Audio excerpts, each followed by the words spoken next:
In the heart of a dense forest, a wolf lived. He was notorious for his cruelty and ruthlessness, often attacking and devouring innocent animals, leaving a trail of terror in his wake. One day, while wandering through the forest, the wolf stumbled upon a wild man. The wild man was a mysterious figure, with long, unkempt hair and a beard that reached down to his waist. He lived in the forest, surviving on berries, roots, and whatever else he could find. The wolf, sensing an easy prey, crept up behind the wild man and pounced. But to his surprise, the wild man was not an easy target. Despite being a wild man, he possessed extraordinary strength and agility. He fought back against the wolf, using his powerful fists and feet to defend himself. The battle between the wolf and the wild man was intense and fierce. The two combatants clashed, their snarls and growls echoing through the forest. But as the fight wore on, the wolf began to tire. The wild man's relentless attacks had taken their toll,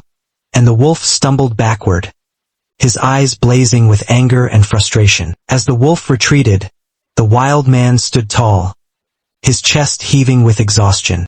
He glared at the wolf, his eyes flashing with a fierce warning. The wolf, sensing that he was outmatched, slunk away, vanishing into the underbrush. From that day on, the wolf never bothered the wild man again. The wild man had proven himself to be a formidable opponent, and the wolf had no desire to cross him. Instead, the wolf focused on hunting smaller prey, leaving the wild man to live in peace. As for the wild man, he continued to roam the forest, a mysterious and elusive figure.